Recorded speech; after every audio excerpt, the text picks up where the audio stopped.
ٹیپو نے آج تک ہر خاص و عام سے محبت کی تھی اور پھر تاجدار بیگم تو اس کی ذات کا ایک بڑا حوالہ تھی۔ نہیں، تاجدار بیگم نے شوہر کے سوال کا جواب دیتے ہوئے کہا۔ اس کے ماتھے پر کئی بل پڑ گئے تھے۔ مگر یہ مستقل آزار کیا کم ہے کہ میری شادی مجھ سے کمتر خاندان میں ہوئی ہے۔ بیوی کے اس طرز کلام نے ٹیپو سلطان کو چونک جانے پر مجبور کر دیا تھا۔ کیا تم مجھے اپنے سے کمتر سمجھتی ہو تاجدار بیگم؟ ٹیپو کے لہجے سے خالش دل نمایاں تھی۔ تاجدار بیگم نے براہ راست تو اپنے شوہر کو کمتر نہیں کہا تھا، مگر درپردہ اس کا یہی مفہوم تھا۔ میرے والد محترم اس شادی پر آمادہ نہیں تھے۔ پھر یہ شادی کیوں ہوئی؟ ٹیپو سلطان نے اپنی شریک حیات سے سوال کیا۔ تمہارے والد محترم کو انکار کر دینا چاہیے تھا، آخر ان پر کوئی جبر تو نہیں تھا۔ ان کے سر پر طاقت کی تلوار لٹک رہی تھی۔ تاجدار بیگم نے اونچی آواز میں کہا، انکار کیسے کرتے کہ ان کی جان کو خطرہ لاحق تھا۔ نواب بہادر کسی پر جبر نہیں کرتے۔ یہ کھلی الزام تراشی تھی۔ ٹیپو نے اپنا غصہ ضبط کرتے ہوئے کہا، وہ نازک ترین تعلقات کو مزید تلخیوں سے بچانا چاہتا تھا، اور یہ رشتے جبر سے طے ہوتے بھی نہیں۔ بہرحال یہ رشتہ جبر سے ہوا ہے۔ تاجدار بیگم نے تمام مصلحتوں، نزاکتوں اور ادب و احترام کو بالائے طاق رکھتے ہوئے کہا، خیر وہ دور جبر تو گزر گیا۔ ٹیپو نے بڑی ذہانت سے بات کا رخ دوسری طرف موڑتے ہوئے کہا، اب یہ آپ کا عہد اختیار ہے، اسے خوشگوار بنانے کی کوشش کیجیے۔ ٹیپو اپنی بے پناہ سیاسی مصروفیات کی بنا پر تمام ذہنی الجھنوں سے نجات چاہتا تھا، اس لیے اس نے شدید ناخوشگوار فضا میں بھی مصالحت آمیز روش اختیار کی تھی۔ تعلقات کو خوشگوار رکھنے کی تمام تر ذمہ داری آپ پر اور آپ کے اہلیان خاندان پر عائد ہوتی ہے۔ تاجدار بیگم کے غرور کا وہی عالم تھا۔ میری خاندانی برتری کا کھلے عام اعتراف کیا جائے، ورنہ اس کے سوا کوئی دوسری صورت نہیں۔ تاجدار بیگم نے واضح الفاظ میں نواب حیدر علی کی تاریخ ساز جدوجہد اور ٹیپو سلطان کی اعلیٰ صفات کی نفی کر دی تھی۔ بے شک آپ کا خاندان عظمت و بلندی کا حامل ہے، مگر یہ روایت اسی وقت تک برقرار رہ سکتی ہے جب تک خاندان کے نمائندے اپنے کردار کی گواہی پیش کرتے رہیں۔ ٹیپو سلطان بڑے تحمل کے ساتھ اپنی شریک حیات کو سمجھا رہا تھا۔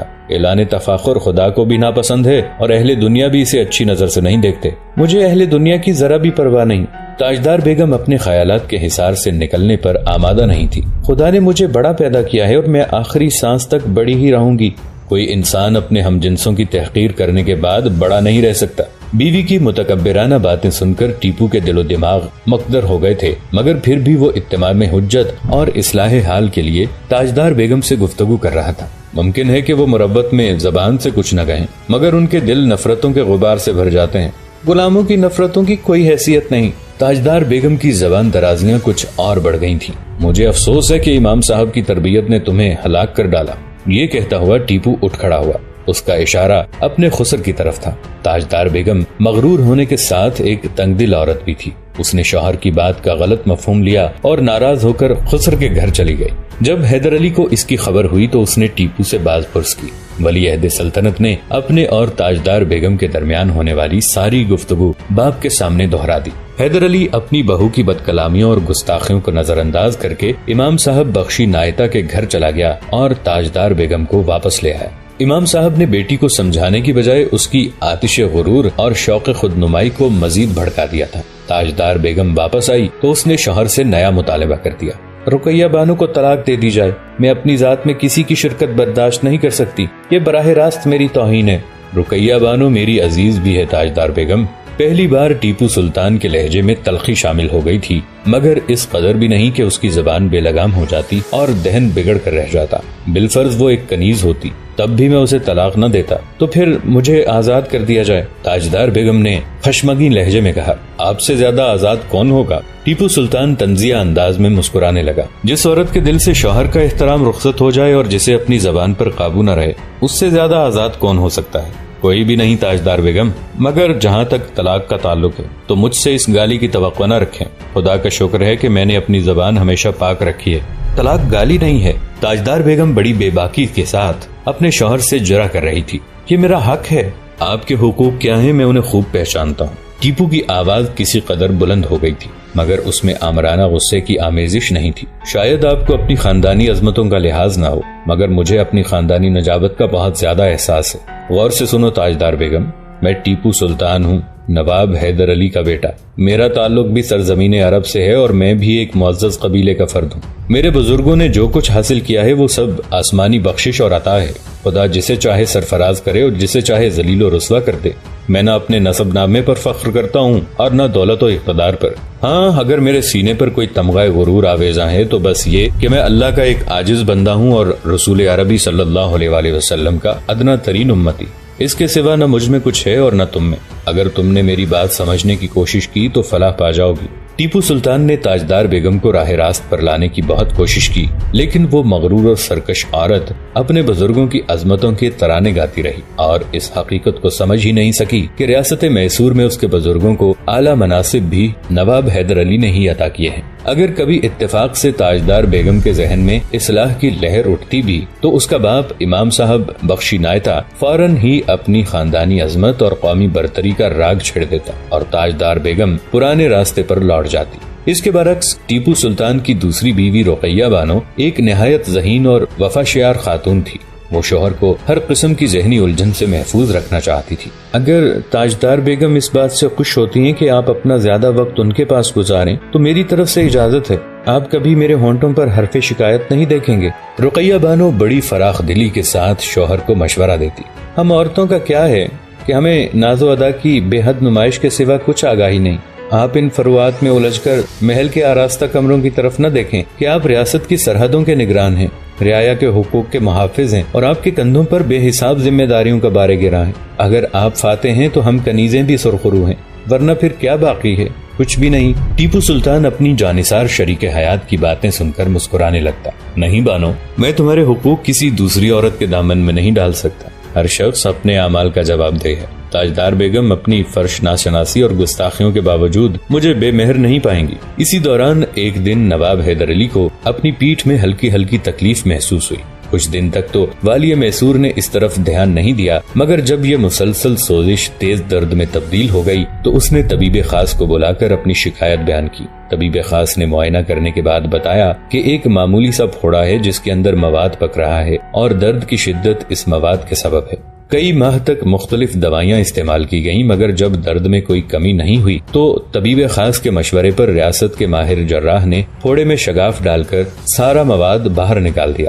درد فوری طور پر رفع ہو گیا، لیکن مرہم لگانے کے باوجود زخم ہرا رہا۔ کبھی ایسا بھی ہوتا ہے کہ زخم کی اوپری سطح خشک ہونے لگتی، مگر جیسے ہی حیدر علی گھوڑے کی سواری کرتا زخم کا منہ دوبارہ کھل جاتا۔ طبیب مشورہ دیتے کہ حضور آرام فرمائیں، مگر حیدر علی برہم ہو جاتا۔ اب آرام تو قبر میں ہی ملے گا، میرے یہ کرم فرما، یہ غمگسار، یہ دوست جو آئے دن میسور پر حملے کرتے رہتے ہیں، کیا میں ان سے آرام کی بھیک مانگوں گا؟ طبیب خاموشی اختیار کر لیتے، مگر ساتھ ہی ساتھ دبی زبان سے یہ بھی کہہ دیتے، اگر حضور اس طرح بے آرام رہے تو یہ زخم خطرناک بھی ہو سکتا ہے۔ کتنا خطرناک؟ نواب حیدر علی طبیبوں کی جھکی ہوئی گردنیں اور پریشان چہرے کو دیکھ کر مسکرانے لگتا۔ زیادہ سے زیادہ میری جان لے لے گا اور کیا کرے گا، مگر یاد رکھو کہ میں بستر پر ایڑیاں نہیں رگڑوں گا۔ میں نے اپنے خدا سے ایسی موت کی آرزو نہیں کی ہے، بے شک وہ قادر مطلق ہے، مگر اپنے بندوں کی دعائیں بھی سنتا ہے۔ تم اطمینان رکھو کہ میں اس طرح دنیا سے نہیں جاؤں گا۔ ابھی لاتعداد محاذ ہیں، بے شمار دشمن ہیں، بہت سے قرض ہیں، سب کے سب چکا کر جاؤں گا، کسی موجے طوفان کی مانند، آندھی کے کسی تیز جھونکے کی طرح۔ اور پھر ایسا ہی ہوا۔ حیدر علی دشمنوں سے جنگ کرتا رہا اور اس کے زخم کی آگ بھڑکتی رہی۔ مادھو راؤ کے موت کے بعد مرہٹے دو گروہوں میں تقسیم ہو گئے تھے۔ ایک گروہ رگھوبا کی حمایت کر رہا تھا اور دوسرا پیشوا نارائن کے شیرخوار بچے کی۔ آخر پونا کی جانشینی کے مسئلے نے یہاں تک طول کھینچا کہ انگریز رگھوبا کی حمایت میں مرہٹوں سے جنگ کرنے پر آمادہ ہو گئے۔ وزیر اعظم نانا فرانسوس نے فوری طور پر نواب حیدر علی سے مدد مانگی۔ نواب، میں تم سے آزادی کے نام پر مدد کی درخواست کرتا ہوں۔ اگر تم نے تاخیر سے کام لیا تو فرنگی پورے ملک کو غلام بنا لیں گے۔ حیدر علی نے بڑی حیرت سے نانا فرانسس کا خط پڑھا، پھر فوری طور پر جواب تحریر کرایا۔ مجھے پیشوا مادھو راؤ اور ترمک راؤ کا وحشیانہ سلوک اچھی طرح یاد ہے، مگر میں پھر بھی تیری مدد کو ضرور آؤں گا۔ آخر ہندوستان کی آزادی اور بقا کا مسئلہ ہے۔ اس طرح نظام علی خان والی دکن نے بھی فوجی مدد کی ایک درخواست حیدر علی کی خدمت میں روانہ کی تھی۔ انگریزوں نے نظام علی خان کے علاقے گنشور پر جابرانہ قبضہ کر لیا تھا اور دکن میں ان کا اثر روز بروز بڑھتا جا رہا تھا۔ نواب حیدر علی نے نظام کی درخواست کا کوئی جواب نہیں دیا۔ ان کے نزدیک والی دکن صرف اپنی غرض کا بندہ تھا، اس لیے حیدر علی خاموشی کے ساتھ حالات کا جائزہ لیتا رہا۔ انہی دنوں یورپ میں انگریزوں اور فرانسیسیوں میں جنگ چھڑ گئی۔ انگریزوں نے ہندوستان میں پانڈیچری فتح کر لیا اور پھر بندرگاہ ماہی پر بھی قبضہ کر لیا۔ یہ بندرگاہ مالابار میں واقع ہے اور مالابار کا پورا علاقہ حیدر علی کے زیر اقتدار تھا۔ والی میسور کے منع کرنے کے باوجود انگریزی فوجیں اس کے علاقے سے گزر کر بندرگاہ ماہی پر قابض ہو گئیں۔ انگریزوں کی بڑھتی ہوئی طاقت کو روکنے کے لیے نواب حیدر علی نے 80,000 فوج کے ساتھ کرناٹک پر حملہ کر دیا۔ والاجا محمد علی ارکاٹ میں کسی قیدی کی طرح محصور ہو کر رہ گیا۔ انگریزوں نے ارکاٹ کو بچانے کے لیے مدراس سے جنرل سر ہیکٹر منرو اور گفٹور کے علاقے سے کرنل بیبلی کو روانہ کیا۔ ٹیپو سلطان نے اپنی حکمت عملی سے ان دونوں فرنگی لشکروں کو آپس میں ملنے نہیں دیا۔ نتیجتاً انگریزوں کو شکست فاش ہوئی اور کرنل بیبلی کو اس کی باقی ماندہ فوج کے ساتھ گرفتار کر لیا گیا۔ اسی جنگ کے دوران نواب حیدر علی کی پشت پر ایک اور پھوڑا نمودار ہوا۔ درد نے شدت اختیار کی تو پھر طبیب خاص کو طلب کیا گیا، پھر وہی نسخہ استعمال کیا گیا۔ ماہر جراح نے ایک اور شگاف دے کر لاوے کی طرح کھولتا ہوا مواد باہر نکال دیا۔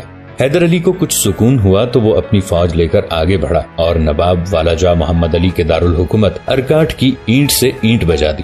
والاجا شکست کھا کر اس طرح فرار ہوا جیسے جنگل میں کوئی گیدڑ کسی شیر کو دیکھ کر فرار ہوتا ہے۔ اس کی پوری فوج نے اپنے ہتھیار نواب حیدر علی کے قدموں میں رکھ دیے اور تمام سرداروں نے والی میسور کی اطاعت قبول کر لی۔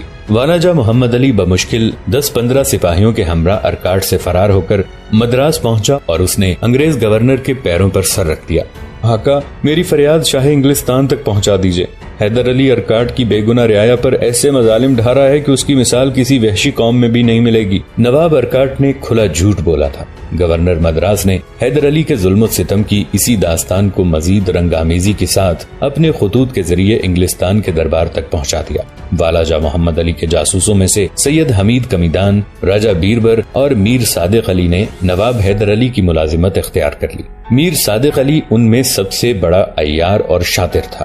موسم بدلتے ہی اس نے حیدر علی کے ہاتھوں کو بوسہ دیا اور سرے دربار علل اعلان کہا، کرناٹک کی رعایا کے لیے نواب بہادر فرشتہ رحمت بن کر آئے ہیں۔ اب اس علاقے کے لوگ خوشحال ہو جائیں گے اور ان کے گھروں پر عزت و آبرو اور عدل و انصاف کی حکمرانی ہوگی۔ یہ جذباتی تقریر کرنے کے بعد میر صادق علی نے بڑے ریاکارانہ لہجے میں اپنی روداد علم بیان کی۔ اے میرے شہنشاہ، والاجا کی غلامی نے تو مجھ سے میری ساری صلاحیتیں چھین لی، تمام عمر ایک بزدل کی اطاعت کرتا رہا۔ اب ہندوستان کا سب سے بڑا جواں مرد ارکاٹ کی زمین پر جلوہ گر ہوا ہے تو اسے نظر کرنے کے لیے میرے پاس کچھ نہیں ہے۔ کاش میں کرناٹک کی بجائے میسور کا ادنا غلام ہوتا اور پھر زندگی بھر اپنے اس اعزاز پر فخر کرتا۔ حیدر علی میر صادق کی باتوں سے بہت متاثر ہوا۔ صادق علی، ہم تجھ جیسے مرد باہنر کو ضائع نہیں ہونے دیں گے۔ اپنے سیاہ ماضی کو فراموش کر دے، ہمارے سایہ کرم میں تیرا مستقبل بہت روشن اور تابناک ہوگا۔ میں نے شہنشاہ کے اس انداز کرم کے سوا ہر چیز کو بھلا دیا۔ میر صادق علی پورے زور و شور سے نواب حیدر علی کی شان میں قصیدے پڑھ رہا تھا۔ میں نے اپنی ذات کو بھی فراموش کر دیا، اب مجھے نواب حیدر علی بہادر کے الطاف و کرم کے سوا کچھ یاد نہیں۔ میر صادق علی حیدرآباد کے میر عالم کا بھائی تھا، مگر حیدر علی کو آخر تک یہ راز معلوم نہیں ہو سکا اور اس نے میر صادق کو افسر محاصل کا اہم ترین عہدہ سونپ دیا۔ ارکاٹ پر مکمل فتح حاصل کرنے کے بعد نواب حیدر علی نے ایک جشن شاہانہ منایا۔ پھر وہ ٹیپو کو لے کر حضرت ٹیپو مستان رحمت اللہ علیہ کے مزار پر حاضر ہوا۔ فرزند، تمہارے نام کو انہی بزرگ کے نام نامی سے نسبت ہے۔ ولی عہد سلطنت خود بھی حضرت ٹیپو مستان رحمت اللہ علیہ کے مزار مبارک پر حاضری دینے کے لیے بے قرار رہتا تھا، مگر یہ علاقہ والاجا محمد علی کے زیر اقتدار تھا، اس لیے ٹیپو کی خواہش بھی اس کے سینے میں ایک مستقل خلش بن کر رہ گئی تھی۔ آج جب حیرت انگیز طور پر وقت نے کروٹ لی تو ٹیپو کی یہ مراد بھی بر آئی۔ ولی عہد سلطنت حضرت ٹیپو مستان رحمت اللہ علیہ کے مزار مبارک پر ایک دن اور ایک رات حاضر رہا۔ اس دوران اس نے پورا قرآن شریف ختم کیا اور اس کا ثواب حضرت ٹیپو مستان رحمت اللہ علیہ کی روح کو پہنچایا۔ کئی دن تک لنگر جاری رہا اور ہزاروں بھوکوں نے شکم سیر ہو کر کھانا کھایا۔ ٹیپو نے خود اپنے ہاتھ سے ضرورت مندوں میں لباس تقسیم کیے اور محتاجوں کو نقد رقم دی۔ نواب حیدر علی نے درگاہ کے متولی کو 100 اشرفیاں اور زربفت کا شامیانہ پیش کیا۔ شامیانے کی لکڑیوں پر سونے کی پتریاں جڑائی گئی تھیں۔ ابھی نواب حیدر علی ارکاٹ میں مقیم تھا کہ انگریزوں نے اس سے صلح کی درخواست کی۔ صلح نامے کی دستاویز لے کر انگریزوں کا سفیر پادری شوائز حیدر علی کے دربار میں حاضر ہوا۔ پادری شوائز فرنگیوں کا جاسوس تھا جسے ایسٹ انڈیا کمپنی نے نواب حیدر علی کی فوجی طاقت کا اندازہ کرنے کے لیے بھیجا تھا۔ حیدر علی کا انگریزوں سے اعتبار اٹھ چکا تھا، اس لیے پادری شوائز کو ناکام و نامراد واپس لوٹا دیا گیا۔ ابھی ارکاٹ میں جشن شاہانہ جاری تھا کہ نواب حیدر علی کی پشت پر ایک اور پھوڑا نمودار ہوا۔ والی میسور کو شدید درد سے نجات دینے کے لیے طبیبوں اور جراحوں نے وہی پرانا نسخہ آزمایا۔ حیدر علی کی پیٹھ میں ایک اور شگاف کر دیا، نواب بہادر، ہم نہیں جانتے کہ یہ کس قسم کی بیماری ہے جو بہترین علاج کے باوجود روز بروز بڑھتی جا رہی ہے۔ خدا کے لیے آرام کیجیے، ہمارے نزدیک مکمل آرام ہی اس مرض کی دوا ہے۔ مجھے تمہاری تجویز سے مکمل اتفاق ہے۔ حیدر علی نے پہلی بار اپنے طبیبوں کے سامنے نرم لہجہ اختیار کیا۔ تمہیں کیا معلوم کہ میں کس تکلیف میں مبتلا ہوں اور میرے اعصاب پر کیسی تھکن طاری ہے۔ میں خود بھی آرام کرنا چاہتا ہوں، مگر یاد رکھو، میں جس دن بستر پر لیٹا دشمن میرے سینے پر چڑھ دوڑیں گے۔ اگر انگریزوں کو میری تھکن اور بیماری کا حال معلوم ہو جائے تو آدھی جنگ بغیر لڑے ہی وہ جیت لیں گے۔ میں تو اپنے بیوی بچوں کو بھی نہیں بتا سکتا کہ مجھے کیسی عذابناک بیماری لاحق ہے۔ تمام سپہ سالار میرے اس مرض سے بے خبر ہیں، بس ہمارے سوا یہ راز کسی کو معلوم نہیں۔ اس راز کو اس وقت تک راز ہی رہنے دینا جب تک میں اپنے انجام کو نہ پہنچ جاؤں۔ اگر یہ راز میرے خیمے سے باہر گیا تو ایک طرف تم اپنے نواب کی امانت میں خیانت کرو گے اور دوسری طرف میسور پر قیامت ٹوٹ پڑے گی۔ تمام طبیب اور جراح روتے ہوئے نواب حیدر علی کے خیمے سے باہر جانے لگے۔ نادانو، اپنے آنسو تو خشک کر لو، نواب حیدر علی نے محبت آمیز لہجے میں طبیبوں کو ڈانٹا۔ اگر کسی نے تمہیں روتے ہوئے دیکھ لیا تو اپنے آنسوؤں کا کیا جواز پیش کرو گے؟ اللہ ہماری سانسیں بھی نواب بہادر کی عمر میں شامل کر دے۔ طبیبوں اور جراحوں نے اپنے آنسو خشک کیے اور تھکے تھکے قدموں کے ساتھ نواب حیدر علی کے خیمے سے نکل کر چلے گئے۔ ارکاٹ کے جشن شاہانہ سے فارغ ہو کر نواب حیدر علی نے میر معین الدین خان کو چتور، علی رضا خان کو مضافات ارکاٹ اور شہزادہ ٹیپو سلطان کو جنوبی قلعوں کی تسخیر کے لیے روانہ کر دیا۔ میر معین الدین چتور فتح کر کے چندر گیری کی طرف بڑھا۔ شہزادہ ٹیپو سلطان ماہی منڈل اور کیلاش گڑھ کے قلعوں کو فتح کرتا ہوا سات گڑھ کی طرف حملہ آور ہوا۔ یہاں کا قلعہ نہایت مضبوط تھا اور اس کی حفاظت کے لیے ایک زبردست فوج متعین کی گئی تھی، مگر ٹیپو سلطان کی بلند اقبالی دیکھ کر کسی لڑائی کے بغیر دشمن نے سات گڑھ کا قلعہ ٹیپو سلطان کے حوالے کر دیا۔ یہاں سے ٹیپو سلطان آمبور کی طرف بڑھا جہاں والاجہ محمد علی اور انگریزوں کے لشکر مقیم تھے۔